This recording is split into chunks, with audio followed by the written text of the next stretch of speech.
Do you find yourself completely overwhelmed by all the papers that come home from school?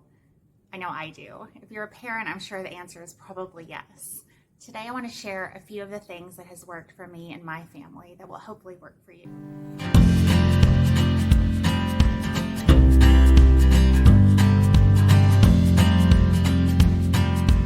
First tip is to include your kids in on the conversation.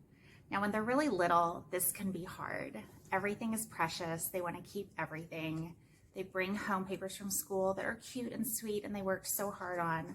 But you have to explain to them, you can't keep everything. If you did, your house would be full of paper and you wouldn't have room for things like toys and books and a room to walk. And so you have to get them into that mindset that you keep a few special things that you want to remember, but you don't keep everything.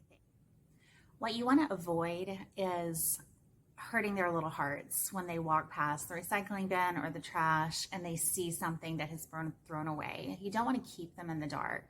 Include them in the process, especially at the beginning. One thing that's worked for me really well is I keep a scrap paper pile with work that they're willing to give away. And I tell them, oh, let's save this and use the back of it for when you want to draw or when you want to write something or you need, extra paper for your math homework.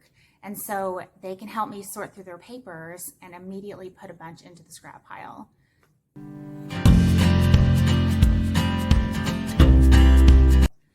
My second tip is to have a drop zone where you go through the papers at least once a week.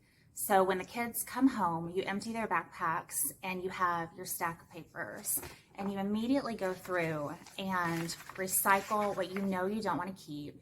And anything that's a maybe or a for sure, you put in some kind of file. I use stacking files. I've got 3 kids, 3 files. That works really well for me. It's not something that I have to spend a lot of time on, that I don't have to fret about. It's just a really quick process, at least once a week. So here's an example of just a really quick sort of a stack of papers that I took from one of my kids' backpacks. So I would do this either daily or weekly.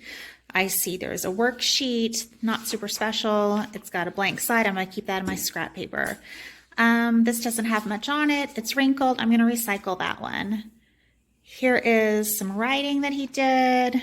Okay, that's part of his research notes, which I know is part of a bigger project. So I don't need to keep the notes. I might keep that for scrap paper.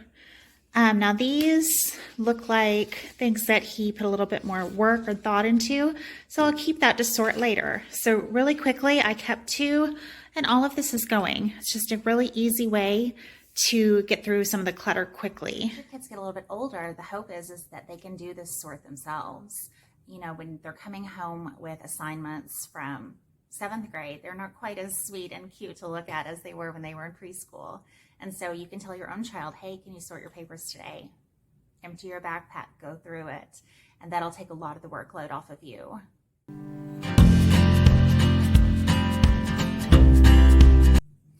Now, my next piece of advice is to keep a container, some area where you are going to have their yearly memory file.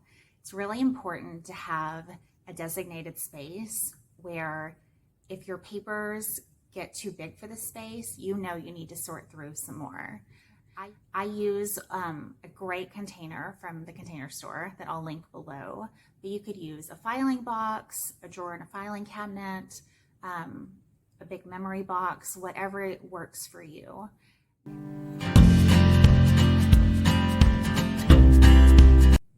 And my final tip is to make sure that you go through your yearly files every once in a while, maybe every 6 months, every year, whenever the mood strikes you. But you'll find that when you go through old papers, especially as you have some distance between when your child was that age and creating them, the sentimentality changes. I look back at my kids' preschool files and they're so sweet. And I remember how little they were and how much fun it was. But I can remember how tiny their hand was from one piece of artwork that has a sweet print on it. I don't need 20 different prints of their hand. And so the more you look back, the more you can let go and kind of condense your files, but still hold on to those sweet memories.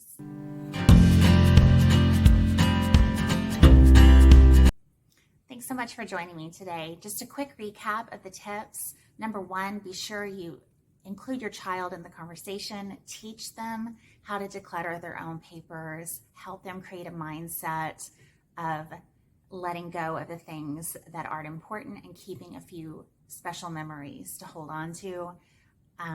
Sort through your papers quickly every week, recycle immediately the things that you don't want to hold on to, and then every few months or so, transfer that quick sort into their yearly file or memory box, going through yet again to see what you can pare down. And finally, every 6 months or a year or so, go back and look at those old files. I hope some of these tips have been helpful today. If you like this video, please be sure to give it a thumbs up, subscribe, and hang around for more.